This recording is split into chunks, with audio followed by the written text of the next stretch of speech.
back. So today I am going to be reading chapter 15, which is the last chapter of the story. So we are at the end of the book. So I hope you've enjoyed it so far. Now, the last time that we read, it was Christmas morning. So let's see what James has got for Christmas. Let's find out what Father Christmas has brought him. So chapter 15. As James slept that night, he dreamed that Father Christmas came flying over his house in the sleigh, the bells jingling, the reindeer puffing and panting and snorting because they had come so far and so fast. He dreamed that Father Christmas was coming down the chimney with a sack full of presents over his shoulder and tiptoeing past Bertie, who was growling at him from his basket. Then he was leaving lots of presents by the Christmas tree and coming up the stairs creakily into James' bedroom and filling up the stocking that Dad had left out on the end of his bed. His chubby face and red suit and white beard were all covered in soot, but he was still smiling. He didn't seem to mind. As quickly as Father Christmas had come, he was gone again, and James could hear the jingle of the bells and the puffing and panting and snorting of the reindeer. "Giddy up, my beauties," he heard from outside. "Giddy up! Happy Christmas, James! Happy Christmas!" And the last of the jingling bells faded away into the night. James woke up. It was day, and Grandma was calling out, "Happy Christmas, everyone!" It was Christmas Day, and there was his stocking at the end of the bed, all stuffed full. James was out of bed as quick as a twick. He snatched up his stocking and ran across the hallway to Grandma's room, bumping into Mum and Dad, both carrying their stockings and both looking sleepy. And then, as they did every Christmas, they climbed onto Grandma's bed to open their stockings. Bertie had jumped up and was busy licking himself, but he was allowed on the beds on Christmas Day. Soon the bed was covered in torn wrapping paper and chocolates and socks and gloves and a drying up cloth and books and a toy racer and a packet of jelly babies and a key ring with a red bus dangling from the end and lavender soap for Grandma and talcum powder for Mum and aftershave for Dad, a CD for Mum, a DVD of Mamma Mia for Grandma and another of Paddington for James. And more chocolates and lots more.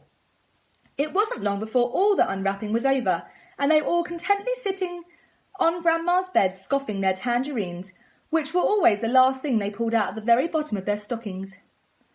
That was when Dad said, as he always did on Christmas morning after the stockings had been opened and the tangerines eaten, "Well, James, I wonder what Father Christmas has left for us downstairs under the Christmas tree." James was first downstairs. As he searched through the presents, his heart sank. There was nothing nearly big enough to be a mountain bike, nothing the right shape.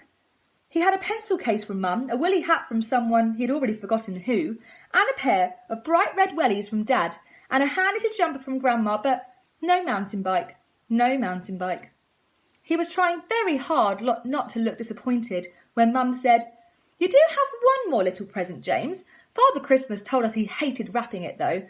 It's a bit of an awkward shape," he said, "so he just tied a ribbon round it and left it in the hall. Your Dad'll fetch it, won't you, dear?" And that was when Dad got up and with the broadest of smiles on his face, he went out the room. Grandma told James to close his eyes. He did, but then he cheated and looked through his fingers. And when Dad came back in, he was wheeling a bike, a bright green mountain bike with big fat tyres. James jumped up and down, laughing and clapping his hands with joy. He said thank you and hugged everyone again and again.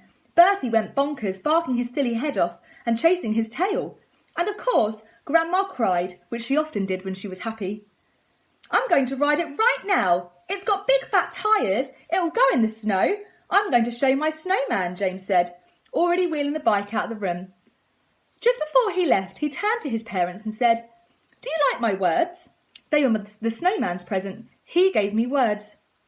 And before they could say anything, and before they could stop him, he was through the front door and out of the house, still in his pyjamas.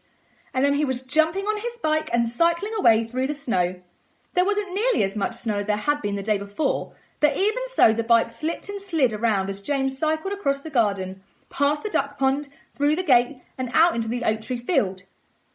"Look what I've got, Mr. Snowman," he cried, struggling to control his slithering wheels in the slush and snow. "Look what Father Christmas has brought me." And then James looked up. His snowman was nowhere to be seen. He looked all around. He was gone. His snowman had gone. James got off his bike, dropped it in the snow and ran over to where the snowman had been. All that was left of him was a pile of snow, a couple of Brussels sprouts, a tangerine, 2 apples, the green scarf and Dad's old hat. James ran back into the field, calling and calling for him. Come back, Mr. Snowman, come back. I need you, Mr. Snowman. I want to show you my bike. Please come back. He listened for an answer, but there was none. Only the crows from above him, and only the ducks quacking from the pond. James had lost his best friend, and suddenly he felt all alone in the world. He didn't cry, he was too sad even for that. Then Grandma was beside him, her arm round him. He'll be back, James, she said. The next time it snows you can make him all over again, so you haven't lost him. He's just gone away for a while, that's all. Didn't he give us such a good time, James? Didn't he give us the best time ever? You won't forget, and I won't forget, and he won't forget. He'll be back next Christmas, probably, maybe even before, whenever the snow comes again. And the snow always comes again, doesn't it? So he will too. You'll see. Okay, and then that's the end of our book. So, I hope you've enjoyed reading it. I know that I really enjoyed reading it. It's definitely one of my favourite Christmas stories. So, I hope you've enjoyed hearing the story, and I will see you all back when we go back in January. Bye!